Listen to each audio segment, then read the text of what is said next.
शुक्लांबरधरं विष्णुं शशिवर्णं चतुर्भुजं प्रसन्नवदनं ध्यायेत् सर्वविघ्नोपशान्तये अपारकरुणा सिन्धुं ज्ञानदं शान्तरूपिणं श्री चन्द्रशेखरगुरुं प्रणमामि मुदान्वहम्. Hindu Dharma, Part 5, the Vedas, Chapter 13, Mantrayoga. The 14 worlds constitute an immensely vast kingdom. It has an emperor and all living beings are his subjects. This kingdom, as well as its ruler, is eternal and it has its own laws. If the kingdom and the king emperor are eternal, the law must also be so. This law is constituted by the Vedas. Through the kingdom, the cosmos is called Anadi. Anadi. It is dissolved and created again and again. The only eternal entities are the Paramatman and his law, the Vedas. The world comes into being, grows and is dissolved in the deluge. Thus, it alternates between being and non-being. The emperor and the law remain eternal. At the time of every creation, the emperor, the Paramatman, also creates authorities or officials and invests them with the yogic power necessary for them to function. In the Yoga Shastra is taught the truth that one's ears are not to be differentiated from outward space. When we meditate on this truth, we acquire a celestial ear. It is with this ear and with the grace of the Paramatman that the authorities appointed by him obtain the sound waves that are always present in outward space. They were the first to know the Vedas and they are the Maharishis, the great seers or sages of the mantras. Vedic chanting is a Mantrayoga.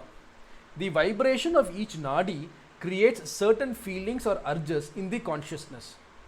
Sensual desire is aroused by some, sloth by some, and sorrow by some others. To reverse this, when there is sensual desire, there is a vibration in some nadis. And when there is anger, there is vibration in some other nadis. And so on for each type of feeling or emotion or urge. We know this from actual experience. When we are at ease, there is a special glow on our face, and this glow is caused by some nadis being cool and unagitated. There is a saying, one's inner beauty is reflected outwardly on one's face. Our emotions cause their own reactions in our nadis. If we succeed in bringing the nadis under control, we shall be masters of our urges and feelings. There will then be no need to depend on any external agency for the purpose. One way of acquiring control over the nadis is the practice of Raja Yoga, of which the pranayama is the most important feature. Mantra Yoga is another. When we vocalize a syllabi, the vital breath is discharged through the space intervening our throat, tongue, lips, the upper and lower parts of the mouth, etc. It is then that the syllabi is voiced or the akshara dhvani produced. Vibrations are created in the nadis located in those parts of the body where the vital breath courses through as a consequence of the akshara dhvani. What are the Vedic mantras like in this context? Chanting them means only voicing such syllables as would cause beneficent vibrations of the nadis, beneficent vibrations that would produce such mental states as would lead to well-being in this world and the hereafter and ultimately to liberation. No other type of vibration is caused by the chanting of the mantras. What is a mantra? Mannat trayate. That which protects you by being turned over again and again in the mind. By birth, the Brahmin is invested with the duty of chanting mantras again and again and producing such vibrations in the nadis as would bring Atmic well-being. Through the power of the mantras, he must create this well-being not only for himself but for all creatures.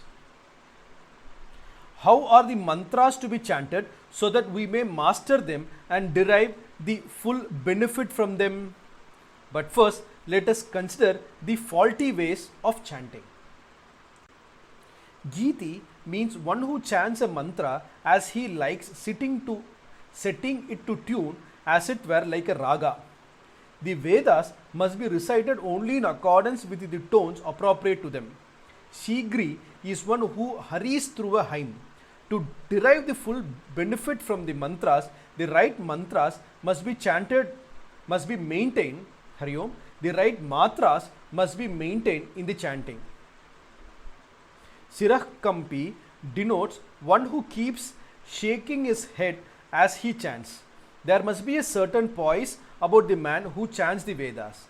The Nadi vibrations must be such as are naturally produced in the course of intonation. There must be no other vibrations. If the head is shaken as in a music recital, the Nadi vibrations will be affected. The Likita Pathaka is one who chants reading from the written text. As I have said so often, the Vedas must be taught and learned without the help of any written text. The Anarthagnya is one who does not know the meaning. Here, one who does not know the meaning of what he chants. All those belonging to the 6 categories are described as Pathakadamaha. Pathakadamaha, belonging to the lowest types among those who chant the Vedas. Hari Om Tat Sat.